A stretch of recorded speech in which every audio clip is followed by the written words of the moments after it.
Hello everyone, मेरा नाम दानिश शेख है और आप लोगों का स्वागत करता हूं मैं टीचिंग परीक्षा के आज के इस वीडियो में। फ्रेंड्स, मैं आप लोगों को बता दूं कि आज रात में मैं ये वीडियो आप लोगों के लिए रिकॉर्ड इसलिए कर रहा हूं क्योंकि मुझे लग रहा है कि ये जो इंडक्टिव और डिडक्टिव मेथड वाला जो टॉपिक है आप लोगों का, ये हो सकता है कि आप लोगों के एग्जाम्स के अंदर में आपको 1 से 2 नंबर देकर चले जाए। तो इसको अच्छे से देख लीजिए, आप लोगों को काफी ज्यादा काम आएगा। मैं जल्दी से आप लोगों को लेकर चलता हूँ फ्रेंड्स। 2-3 जो है एग्जाम में पूछे गए क्वेश्चन आपको करा दूंगा। देखिए, इंडक्टिव और डिडक्टिव, निगमन और आगमन विधि। देखिए, अगर मैं बात करूं फ्रेंड्स इंडक्टिव मेथड की, तो इंडक्टिव मेथड के अंदर में क्या होता है, सिंपली पहले आप एग्जांपल्स देखते हो। आपने एक एग्जांपल देखा, दूसरा एग्जांपल देखा, तीसरा एग्जांपल देखा, आप उसको जनरलाइज कर लेते हो कि भाई सारी चीजें वैसी है। मान लीजिए कि आपको एक लड़की ने धोखा दिया, दूसरी लड़की, वैसे ऐसा नहीं कह रहा मैं लड़कियां धोखा देती, जस्ट एग्जाम्पल के लिए, दूसरी ने भी धोखा दिया, तीसरी ने धोखा दिया, चौथी ने दिया। आपको लग रहा है कि सारी धोखेबाज होती है करके, ऐसे होता नहीं है, हो सकता है आप में कमी हो। ठीक है, तो एक दो एग्जाम्पल आपको मिल गए तो आप उसको जनरलाइज कर लेते हो। ठीक है, वैसे ही फ्रेंड्स मान लीजिए कि अगर आपको पहले से कोई रूल पता है, ठीक है, कि भाई यार जिसके बाल छोटे होते हैं वो लड़का है। अब वो बात अलग है कि आजकल लड़के बड़े बाल रखने लगे, लेकिन जिसके बाल छोटे होते हैं वो लड़का होता है, ये जनरल रूल आपको पता है। अब आपने एक छोटे बाल वाला व्यक्ति देखा तो आपने तुरंत क्या किया, उसमें एक अपना रूल अप्लाई कर दिया उसके ऊपर में। आपको रूल पता था, आपने रूल अप्लाई कर दिया कि ये तो लड़का है। तो अगर आपको रूल पहले से पता है और आप जो है उस रूल को अप्लाई करके कोई कंक्लूजन तक पहुंच रहे हो, तो वो डिडक्टिव मेथड होता है आप लोगों का। इसको एग्जांपल्स के थ्रू बताता हूँ आपको, और एग्जाम में क्वेश्चंस कैसे पूछे गए वो भी आप लोगों को दिखाता हूँ। तो पूरा का पूरा हम लोग यहाँ पर में देखेंगे। देखिए फ्रेंड्स, अगर मैं पहले क्वेश्चन की बात करूँ आप लोगों से, तो 20 दिसंबर 2021 का क्वेश्चन है आपका कि भाई journey from example to generalisation. Examples example से और जनरलाइजेशन कर रहे हो आप लोग, तो ये क्या है आप लोगों का, ये जो है फ्रेंड्स आपका इंडक्टिव मेथड है। मैंने आपसे कहा ना कि इंडक्टिव मेथड के अंदर में जो है क्या होता है आप लोगों का, आपके पास एग्जाम्पल्स होते हैं और एग्जाम्पल्स को आप जनरलाइज कर लेते हो। ठीक है, ये आप लोगों का एक्चुअल क्वेश्चन था जो इंग्लिश लैंग्वेज के अंदर में पूछा गया था, इंग्लिश पेडागोजी के अंदर में। एक दूसरा क्वेश्चन देखते हैं फ्रेंड्स, एक और क्वेश्चन पूछा गया, इंग्लिश पेडागोजी का ही क्वेश्चन था, ये 10 जनवरी 2022 का। इसमें बोला गया कि इनमें से कौन सा वाला एग्जाम्पल जो है, कौन सा वाला ऑप्शन जो है वो इंडक्टिव अप्रोच है। हमने अभी देखा कि इंडक्टिव अप्रोच जो होता है आप लोगों का, वह यह अप्रोच होता है जिसके अंदर में आपको एग्जाम्पल्स दिए जाते हैं, बहुत सारे एग्जाम्पल्स है, और फिर आप लोग क्या करते हो, उनसे कोई रूल बना लेते हो। जैसे हम लोगों ने हमारे वाले एग्जाम्पल में क्या देखा था कि भाई एक बार धोखा मिला, 2 बार धोखा मिला, 3 बार धोखा मिला, चौथे बार धोखा मिला, उसने रूल ही बना लिया कि भाई सारे ही लोग धोखा देते हैं करके, ऐसे। तो सेवरल एग्जाम्पल्स उसको मिले, उसने रूल बना लिया। तो एग्जाम्पल से जो आप जनरलाइज कर लेते हो या रूल बना लेते हो, यही इंडक्टिव अप्रोच है आपका। ओके, उसके बाद में फ्रेंड्स एक क्वेश्चन और देखते हैं हम लोग यहाँ पर में। 31 जनवरी 2021 का क्वेश्चन था आप लोगों का। एक टीचर है, ठीक है, वो कुछ पढ़ा रही है, अब जो भी है उसका, उसने क्या किया, उसने उदाहरण दिए, बहुत सारे उदाहरण दिए बच्चों को। तो बहुत सारे उदाहरण प्रस्तुत करती है बच्चों के सामने, और बच्चों को बोलती है कि इन उदाहरणों को एकत्रित करो, इनको देखो और कोई नियम बनाओ। तो भाई उसने क्या किया, एग्जाम्पल्स दिए बच्चों को, बहुत सारे एग्जाम्पल्स दिए, और कहा कि इन एग्जाम्पल्स की मदद से कोई रूल बनाओ। तो एग्जाम्पल्स की मदद से रूल बनाना, ये क्या है आप लोगों का, इंडक्टिव मेथड है, आज्ञात्मक जो है विधि है आप लोगों की।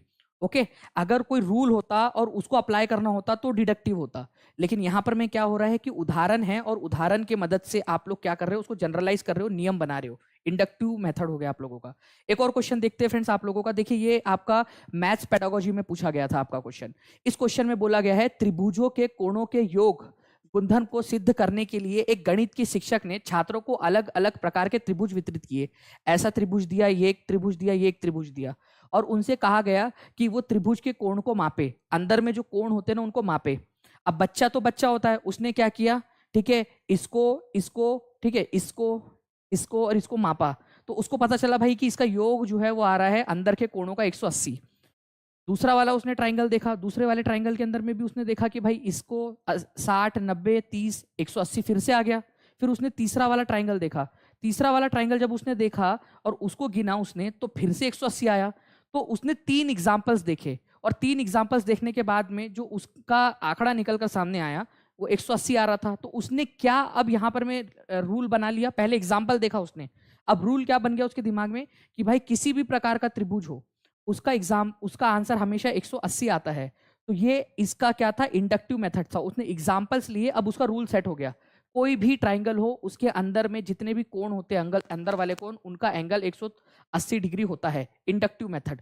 ठीक है, तो यहां पर में याद रखना है कि ये आगमनात्मक विधि आप लोगों की है। अगर उसको रूल पहले से पता होता और वो फिर अप्लाई कर रहा होता रूल को, तो वो डिडक्टिव मेथड होता। डिडक्टिव वाले भी एग्जांपल्स में लूंगा आपके क्वेश्चंस के थ्रू। देखिए फिर से एक क्वेश्चन 27 दिसंबर 2021 का। अब आप लोग इस क्वेश्चन का आंसर कीजिए कमेंट बॉक्स के अंदर में। इस क्वेश्चन का आंसर सभी लोग लिखेंगे 27 दिसंबर 2021 का ये जो क्वेश्चन है, इसका आंसर क्या होगा, ये सभी लोग जो है डिस्क्रिप्शन बॉक्स के अंदर में लिखेंगे, सभी के सभी लोग कमेंट बॉक्स के अंदर में लिखेंगे, सभी के सभी लोग। इस क्वेश्चन को यहाँ पर में रोकिए, देखिए, पढ़िए और आंसर बताइए। एकदम फास्ट आप लोगों ने आंसर कर देना है इसका। एक्चुअल क्वेश्चन है, एग्जाम में पूछा गया आपका सीटेट के अंदर में। ठीक है, आप लोग आंसर करोगे इसका। जो है आई होप फ्रेंड्स आप लोगों ने इसका आंसर कर दिया होगा। अब मैं आप लोगों को आगे में कुछ और भी क्वेश्चंस दिखा देता हूं ताकि आप लोग इस तरह के क्वेश्चंस को देख सके। देखिए एक टीचर है, वो बच्चों को बोलती है कि भाई आप कुछ ट्राइंगल बनाओ, ठीक है, और फिर आप लोग क्या करो, मेजर करो ईच एंगल को, अलग अलग प्रकार के ट्राइंगल्स बनाओ, ठीक है, अलग अलग प्रकार के ट्राइंगल बनाओ और नोट करो। स्टूडेंट ने वैसे ही किया और स्टूडेंट्स को बाद में रियलाइज हुआ है कि भाई सारे के सारे एंगल का जो माप है वो 180 डिग्री आ रहा है, सबका सम 180 डिग्री आ रहा है। तो ये कौन सा वाला अप्रोच है टीचिंग का? ऑब्वियस सी बात है फ्रेंड्स कि यहाँ पर में क्या हो रहा है, यहाँ पर में आप लोग देख रहे हो कि जो 180 डिग्री का एंगल आ रहा है, जब बच्चों ने एक्सपेरिमेंट किया, बच्चों ने एग्जाम्पल्स लिए इस तरीके का और अलग अलग प्रकार के जो है यहाँ पर में उन्होंने ट्राइंगल्स बना के देखे, बहुत सारे अलग अलग प्रकार के ट्राइंगल्स देख लिए उन्होंने, सबका योग जो है 180 डिग्री आ रहा है। तो यहाँ पर में वो बच्चे क्या कर रहे हैं, इंडक्टिव अप्रोच हो रहा है कि एग्जाम्पल्स देखे और उनका रूल सेट हो गया कि भाई सारे ट्राइंगल्स का योग क्या होता है, 180 डिग्री होता है। ओके, नेक्स्ट क्वेश्चन की तरफ में आगे बढ़ते हैं फ्रेंड्स हमारे। देखिए यहाँ पर में भी एक तरीके का क्वेश्चन पूछा गया, एग्जाम का एक्चुअल क्वेश्चन है ये, स्क्रीनशॉट लिया आप लोगों के लिए। एक अध्यापिका छात्रों को कुछ वृत्त खींचने तथा उनकी त्रिज्या और व्यास मापने के लिए कहती है। देखिए एक सर्कल बनाने के लिए बोलती है और बोलती है कि रेडियस और डायमीटर को जो है आप मापो। ओके, उसके बाद में वो बोलती है कि आप क्या करो, अलग अलग जो सर्कल आपने बनाए हैं उन सर्कल के जो डायमीटर है और रेडियस है उनके बीच में कुछ रूल सेट करो कि क्या रूल हो सकता है। अब बच्चों ने वैसे ही किया, पहला ट्राइंगल लिया उन्होंने, मान लो इसका रेडियस x आया, जब उन्होंने उसका डायमीटर देखा तो उसका डायमीटर आया 2x, डबल रेडियस का डबल, ठीक है।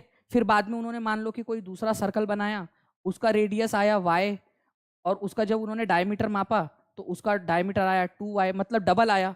तो बच्चों ने एक रूल स्थापित कर दिया अलग अलग एग्जाम्पल से कि कोई भी सर्कल हो, रेडियस अगर x है तो डायमीटर, ठीक है, उसका डबल होगा, ठीक है, उसका डबल हो जाएगा, 2x हो जाएगा। तो ये बच्चों ने क्या किया, एग्जाम्पल्स लिए और एग्जाम्पल से रूल स्थापित कर दिया, कोई भी रूल को बना दिया उन्होंने। जब आप रूल बनाते हो, जनरलाइज कर देते हो एग्जाम्पल्स की मदद से, उसी को कहा जाता है इंडक्टिव अप्रोच।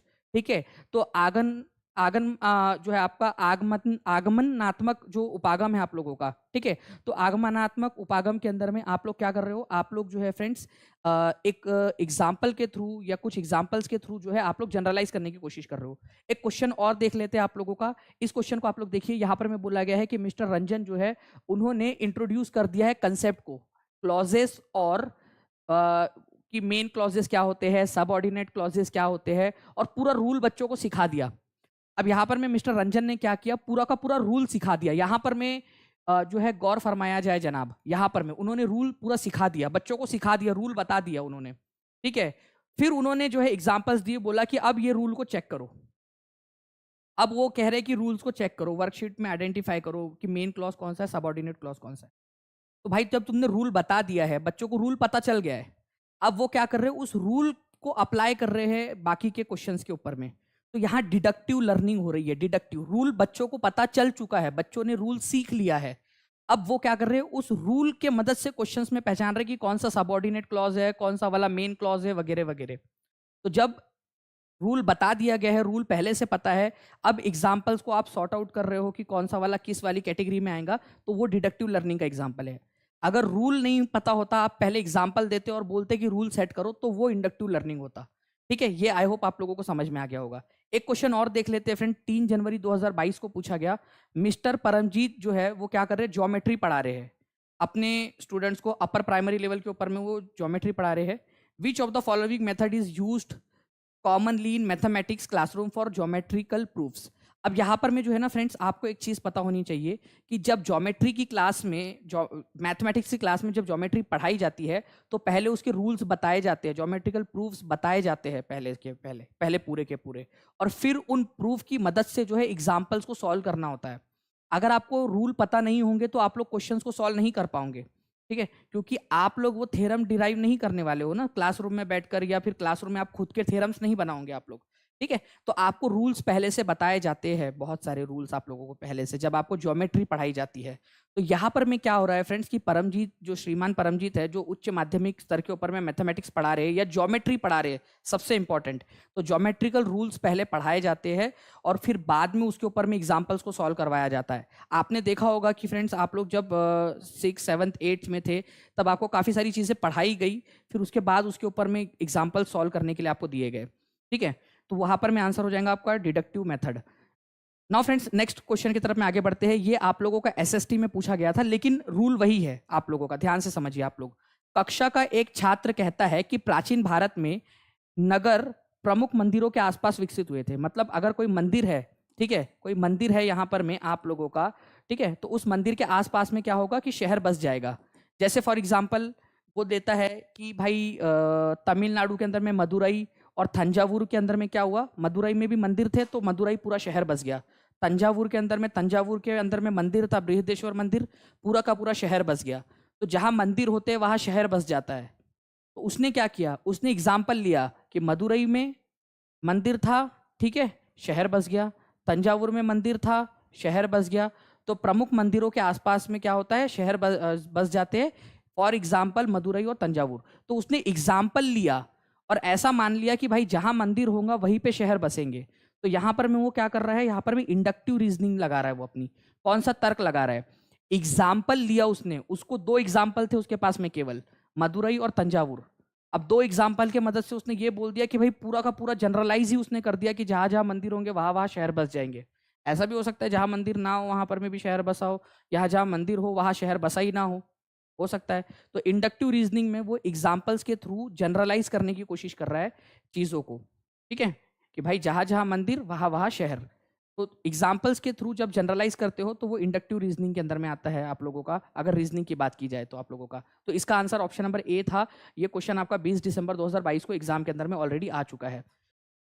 तो फ्रेंड्स, इस तरह से हम लोगों ने यहाँ पर में इंडक्टिव और डिडक्टिव मेथड के बारे में बात की कि आगमन विधि इस तरह की विधि होती है जिसके अंदर में हम लोग जो है कुछ एग्जाम्पल्स के मदद से जनरलाइज रूल को बनाने की कोशिश करते हैं, कुछ जो है यहाँ पर में हम लोग कंक्लूजन तक पहुंचते हैं।